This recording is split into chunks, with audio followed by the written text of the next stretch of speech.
Hi, how may I help you? You're looking for some books. Well, you've come to the right place. Some suggestions? Yep, well, I keep a stack of my favourite books in my desk exactly for times like these. So how about I just go through a few of those and you can see if you fancy any of them? Cool, let's get started. Let's have a look, see what have I got here. Okay, I think I'm going to start with this one, which is Rosemary's Baby by Ira Levin. It is a psychological thriller kind of book. I wouldn't say it's particularly scary, but it does have horror movie-like undertones, but it's more of a psychological thriller than an actual horror story. It is quite freaky.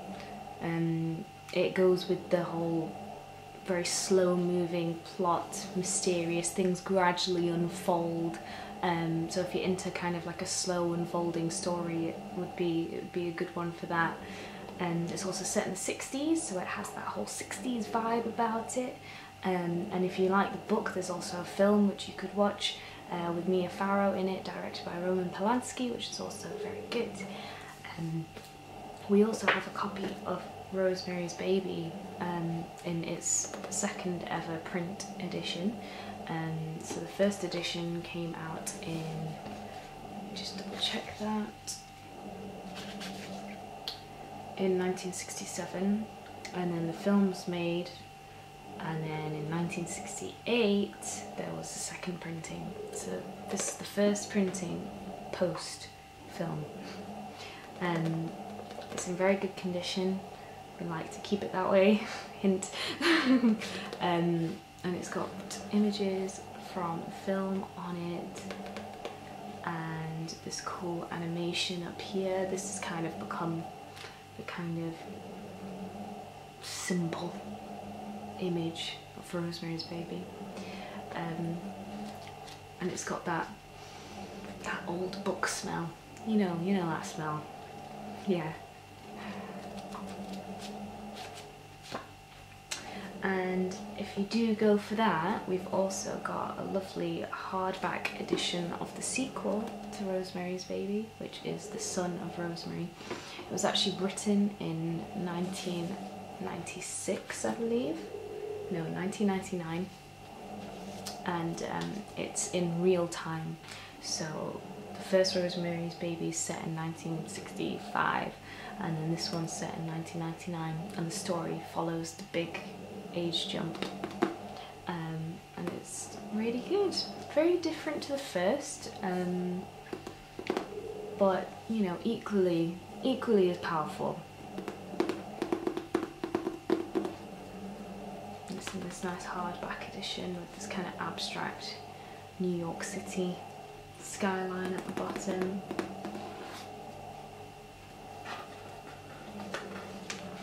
Dust cover.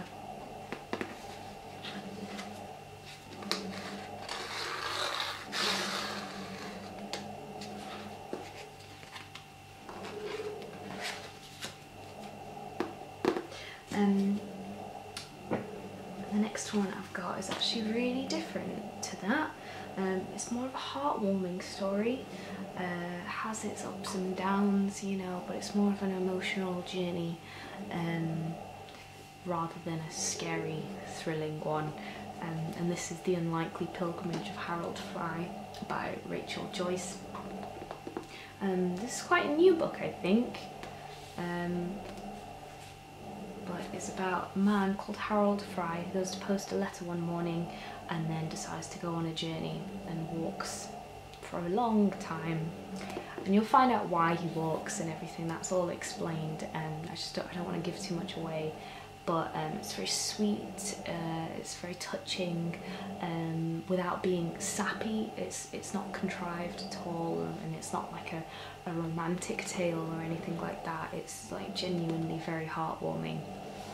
And an unusual story as well. It's not something that's quite conventional, and it's very different. This edition we have is a very soft matte touch to it, and the writing is kind of glossy. It has a different texture to the base finish.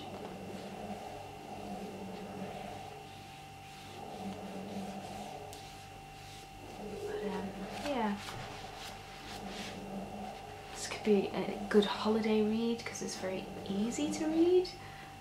It's easy to get through if you have the time to read a lot.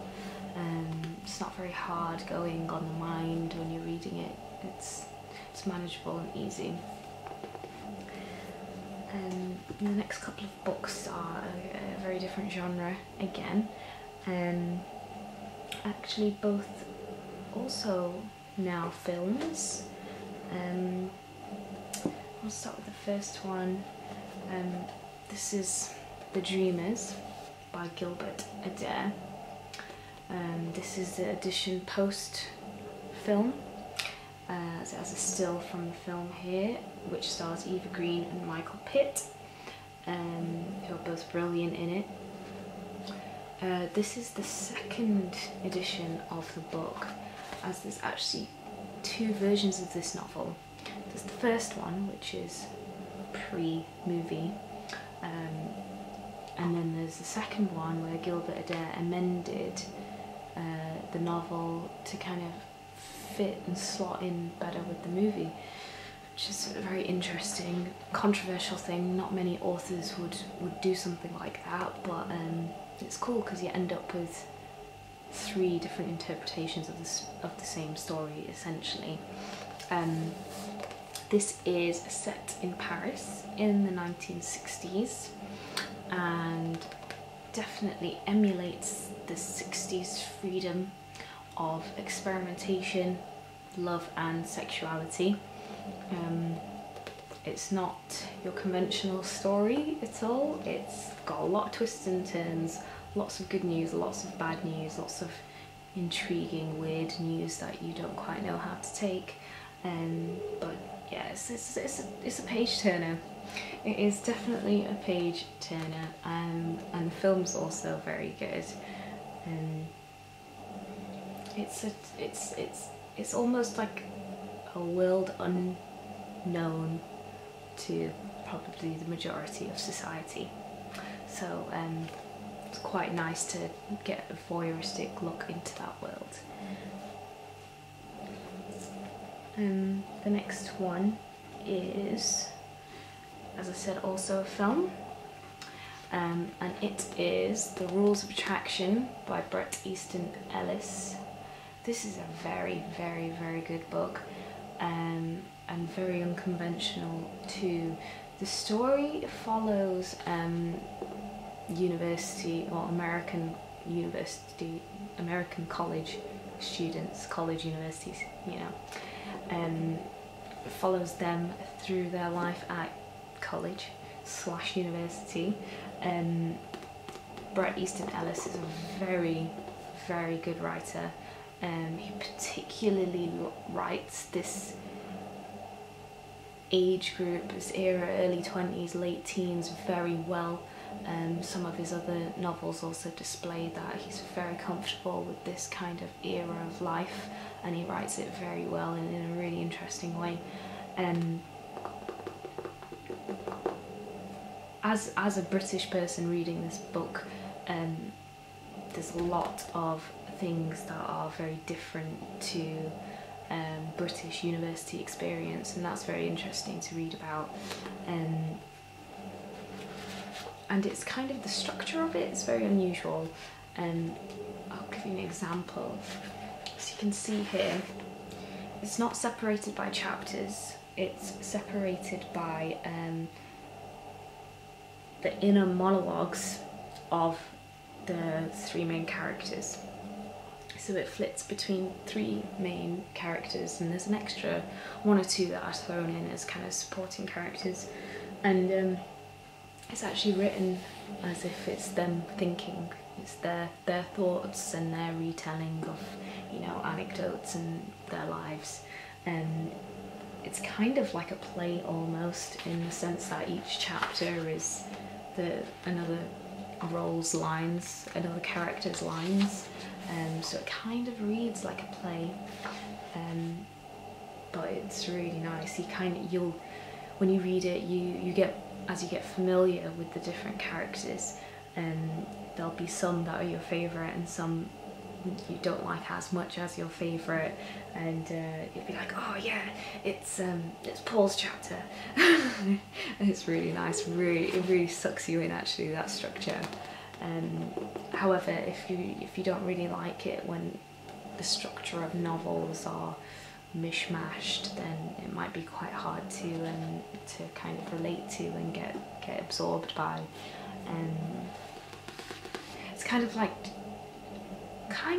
Dracula, but not really like Dracula, because the structure of Dracula goes through several different vibes. Like at one point it's like somebody's diary, and the next point is a series of letters, and then it's like a newspaper article, and it goes through all these different kind of structures and mediums of writing. It's kind of like that, but not so extreme in the different structures.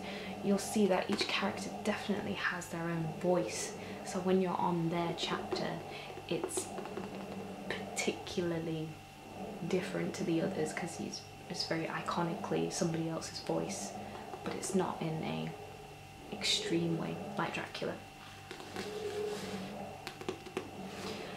I've never managed to get through the whole of Dracula, I'm afraid to admit. It just couldn't hold me, it was too out there. I seem to have a lot of books here that are now films, which maybe says something about me. I don't know. I like them, what can I say? So the next thing we have here is Running with Scissors by Augustine Burroughs, which is a memoir. This is a very interesting book, quite very different to the others that I've spoken about so far. It's based off Augustine's actual life, and hence it being a memoir. It's a true story where when he was, I think, 8 or 9 years old, his mother sent him to live with her psychiatrist and his family for a period of undefined time. He has no idea how long he's supposed to stay there for when he first gets there. And the psychiatrist's family is very unusual and bizarre. Kind of like, I know how it says on the blurb here, it describes them as the Addams family. I wouldn't go that far. I think that Addams family makes it sound a bit cliched when it's very, very unique, and each and every character of that family is very to their own, like no other character you ever really come across in literature. I mean, obviously you can always draw similarities, but I think they are very unique. So like this, there's a lot of light humour, there's a lot of dark humour, and lots of ups and downs, and it's not really got a genre of sorts. It's in its own right. I can't really compare it to another genre or another book. It's quite special, and he's got a few other novels as well. I think there's a sequel to Running with Scissors actually as well, which I've never read, so if you liked it, that could be a good option to then read the sequel as well.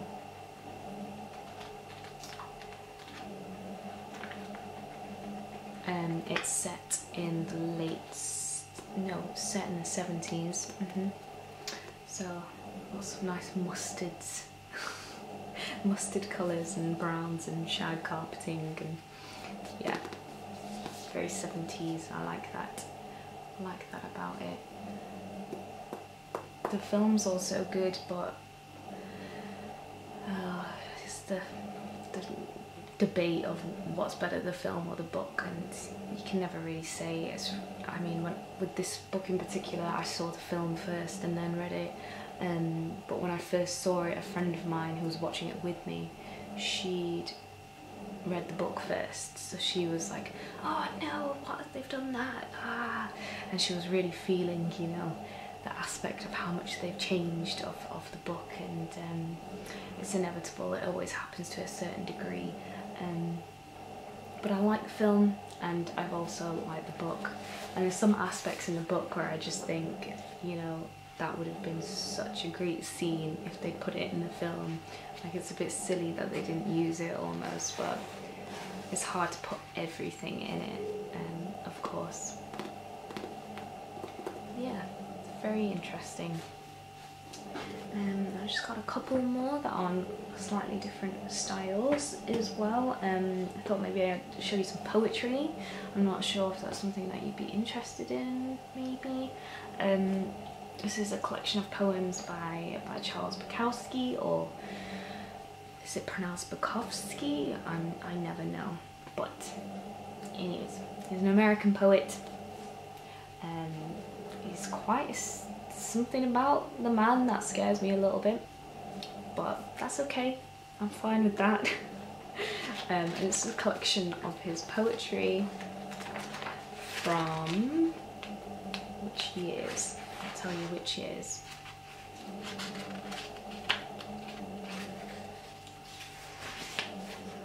From 1960 through till 2005.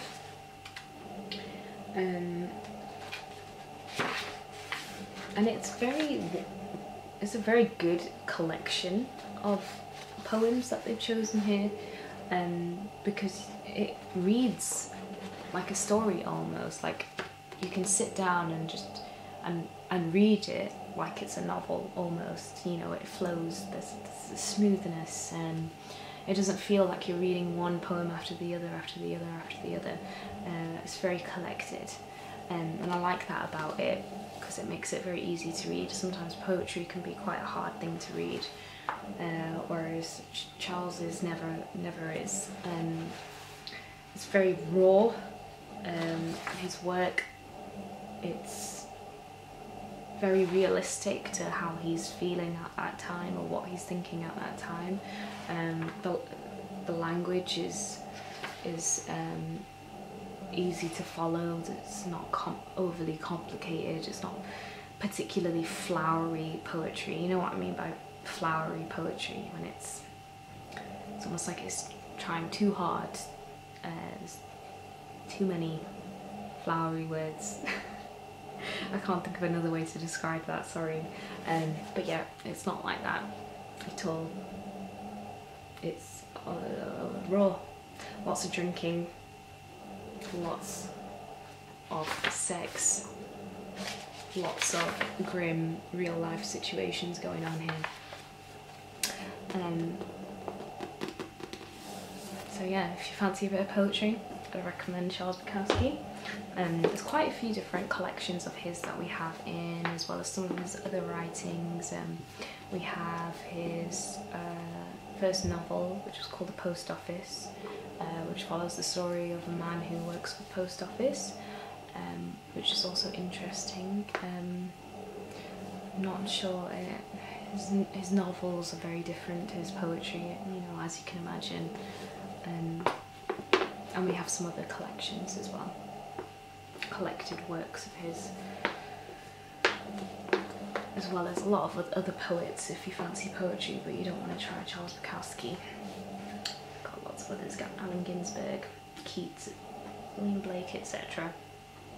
Now the last one I'm going to show you is manga, actually.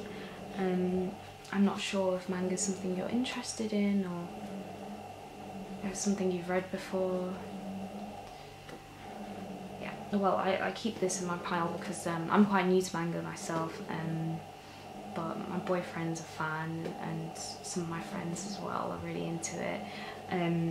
So I thought I'd give it a try recently, and the first thing I tried to read was Death Note, which is really really, really good. Apparently it's one of the best if you're gonna go for manga. There's not too many books of it as well. There's 1 through to 13, so it's quite manageable to get through and read. Whereas I know there's some manga where it just goes on and on and on and on, like Bleach or One Piece, but Death Note is quite contained. You can read it all in the matter of a few months or a couple of months, and actually, because it's, you know, you read from right to left, because it's all animated like a comic essentially, it means you get through it quite quickly, unless you just like start looking so closely at the animation on every page. It is beautiful, very, very well animated. You can get sucked into just staring at the drawings, but Death Note, it's really, really good. It's really good. If you like manga, if you've not read it before, I'd highly recommend it. If you've never tried manga before but you think it might be something you could like, then Death Note is a good thing to start with. It's about it's about death notes. A death note is a notebook that death gods carry, and in that notebook they can write the name of a human, but they have to know what their face looks like as well. So they have to imagine the face of that human, write their name in the death note, and then it means that human dies. And then once that human dies, the death god then gets the rest of that human's life tallied onto their own lives, so they can essentially live forever. So in Death Note, what happens is that one of these death gods, Reek, he drops his death note in the human world by accident, and this very studious student who's 18 years old, 17/18 years old, and gets the book, grabs the notebook, kind of starts to realise what it is, and starts using it. And then once you as a human, you're in possession of the death note, you then have the companion of the death god with you, but you're the only one who can see him, but he'll follow you around in the human world and you can talk to him, etc. So yeah, Light starts to use the death note. The police start to realise there's a new serial killer amongst the world, and then they try to catch the new serial killer. So yeah, that's it in a nutshell. There's also a guy who works with the police who is an extremely guarded character. He's like their special intelligence that they get in for really hard cases, and he's very secretive, like the police don't know what he looks like and stuff. So it kind of becomes like a battle of Light and the secret intelligence guy and the police trying to figure out who each other is, and that's cool. They're both very interesting characters as well. So that's all of my favourites. I think I've given you a good collection there. Do you feel more well informed to maybe have a look around, make your decisions, pick something? Yeah? Okay, well just bring over anything you pick out and I'll ring it up for you. Okay, you're welcome. I'll see you later.